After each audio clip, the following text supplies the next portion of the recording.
2 ഏത്തപ്പഴം, 1/4 കപ്പ് റവ, ഇത് വറുത്ത റവയാണ്, ഒരു 4 ഏലക്കായ, കുറച്ച് കാഷ്യൂ നട്ട്, റേസിൻസ്.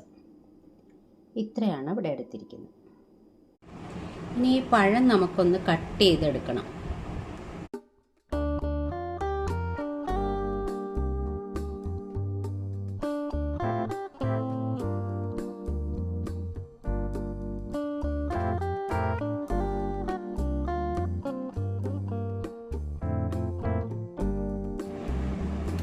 രണ്ട് പഴം ഉണ്ടായിരുന്നു, അത് രണ്ടും നമ്മൾ കട്ട് ചെയ്തെടുത്തിട്ടുണ്ട്. കണ്ടോ, ഇതേപോലെ ഇതേ തിക്നെസ്സിൽ കട്ട് ചെയ്തെടുക്കാം. ആദ്യം തന്നെ നമുക്കൊരു പാൻ അടുപ്പത്ത് വെച്ച് കൊടുക്കാം. ഇതൊരു നോൺ സ്റ്റിക്ക് പാനാണ് ഞാൻ വെച്ചിരിക്കുന്നത്. ഇതിലേക്ക് നമുക്കൊരു കുറച്ച് നെയ്യ് ഒഴിച്ചു കൊടുക്കണം.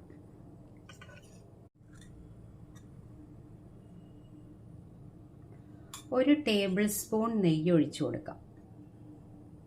സ്റ്റൗ ഓൺ ചെയ്ത് കൊടുത്തു. ഇനി അതൊന്ന് ചൂടായി വരട്ടെ. നെയ്യ് ചെറുതായി ചൂടായി വന്നിട്ടുണ്ട്.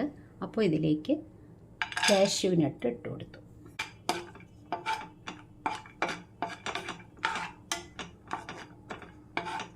ഇനി ഇതിലേക്ക് നമുക്ക് റേസിൻസ് ഇട്ട് കൊടുക്കാം. കുറച്ച് മതി.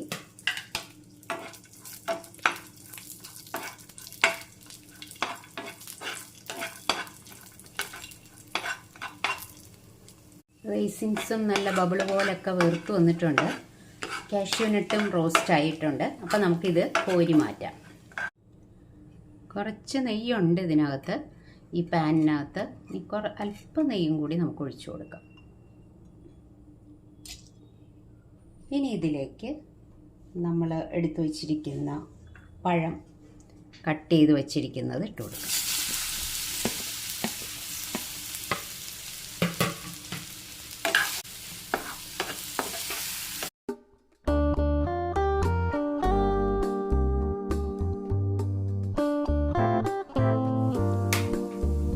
പഴം നല്ലതുപോലെ സോഫ്റ്റായി വന്നിട്ടുണ്ട്.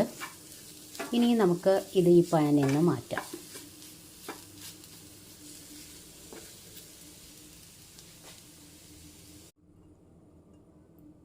അല്പം നെയ്യ് കൂടി ഒഴിച്ചു കൊടുക്കുന്നുണ്ട്.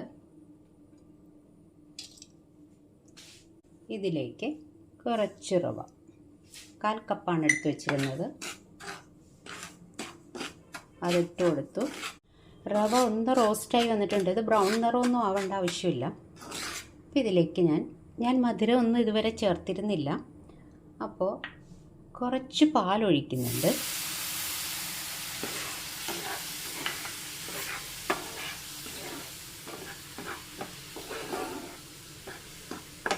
മധുരത്തിന് കുറച്ച് കണ്ടൻസ്ഡ് മിൽക്കും ചേർക്കുന്നുണ്ട്.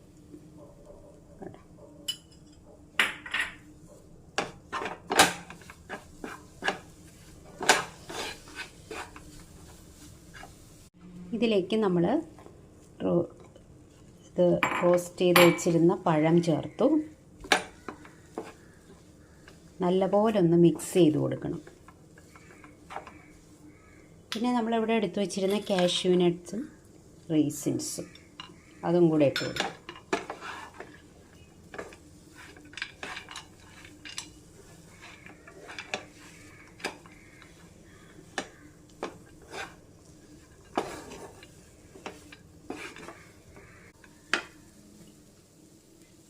കുറച്ച് ഏലക്കാപ്പൊടി പൊടിച്ച് വെച്ചിട്ടുണ്ടായിരുന്നു, അതും കൂടെ ചേർത്ത് കൊടുത്തു.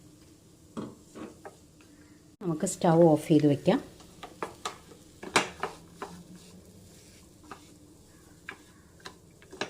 ഇനി ഇത് ചൂടാറി കഴിയുമ്പോൾ നമുക്കൊന്ന് ഉരുട്ടിയെടുക്കാം. ഇവിടെ റെഡിയായി വന്നിട്ടുണ്ട്. ഇനി നമുക്ക് ചൂടാറുന്ന അനുസരിച്ചിട്ട് ഉരുട്ടിയെടുത്താൽ മതി. ഇനി നമുക്കിത് ചെറുതായിട്ട് ചൂടൊക്കെ ആറി വന്നിട്ടുണ്ട്. ഓരോ ബോൾസായിട്ട് ഉരുട്ടിയെടുക്കാം.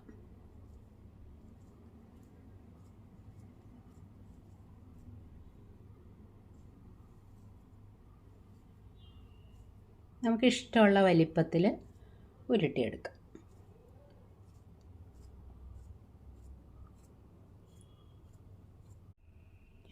നമ്മൾ ഫുള്ളും ഓരോ ബോൾസായിട്ട് ഉരുട്ടിയെടുത്തിട്ടുണ്ട്. ഇത് നല്ല ടേസ്റ്റാണ്, ആവശ്യത്തിന് മധുരവും എല്ലാം ഉള്ള ഒരു ബോൾസാണ്. അതായത് ഈവനിങ് സ്നാക്കായിട്ട് നമുക്ക് കഴിക്കാം. ഇനി വേണമെങ്കിൽ നമുക്കൊരു പാൻ വെച്ചിട്ട് അതിനകത്ത് കുറച്ച് നെയ്യ് ഒഴിച്ചിട്ട് ഒന്നുകൂടി ഒന്ന് ചെറുതായിട്ടൊന്ന് റോസ്റ്റ് ചെയ്തെടുക്കാം. വേണമെങ്കിൽ ഇങ്ങനെ തന്നെ കഴിക്കാനാണ് നല്ല ടേസ്റ്റ്.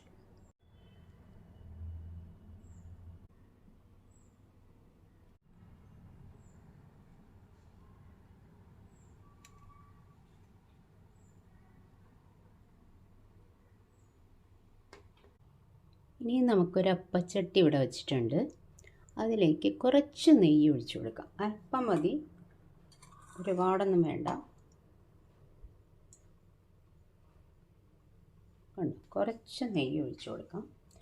അതൊന്ന് ചൂടായി വരുമ്പോൾ നമ്മളുടെ ബോൾസ് എടുത്ത് അതിലിട്ടൊന്ന് റോസ്റ്റ് ചെയ്തെടുക്കാം. ലോ ഫ്ലെയിമിൽ വെച്ചാൽ മതി. ആ നെയ്യിൽ കിടന്നൊന്ന് മുരിഞ്ഞ് വരണം, അത്രയേ ഉള്ളൂ. ഇങ്ങനെ അല്ലാതെ തന്നെ കഴിക്കാൻ നല്ല ടേസ്റ്റാണ്. വേണമെങ്കിൽ ഇങ്ങനെയും കൂടെ ചെയ്ത് കഴിഞ്ഞാൽ കുറച്ചും കൂടെ ടേസ്റ്റ് കൂട്ടാം. ജസ്റ്റ് ഒന്ന് തിരിച്ചിട്ട് കൊടുക്കാം.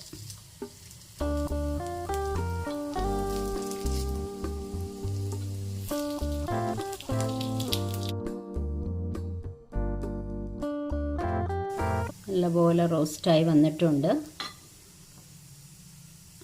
ഇനി നമുക്കെടുത്ത് മാറ്റാം.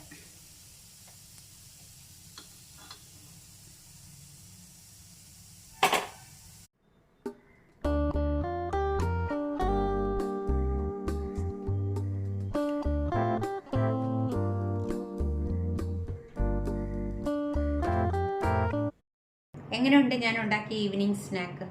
കൊള്ളാമല്ലേ? നല്ല മധുരമുള്ള ഒരു വിഭവമാണ്, എനിക്കിഷ്ടമാണ്, നിങ്ങൾക്കും ഇഷ്ടപ്പെടും. അപ്പോൾ അടുത്തൊരു വിഭവമായിട്ട് നമുക്ക് ഉടനെ തന്നെ കാണാം. Thank you, by.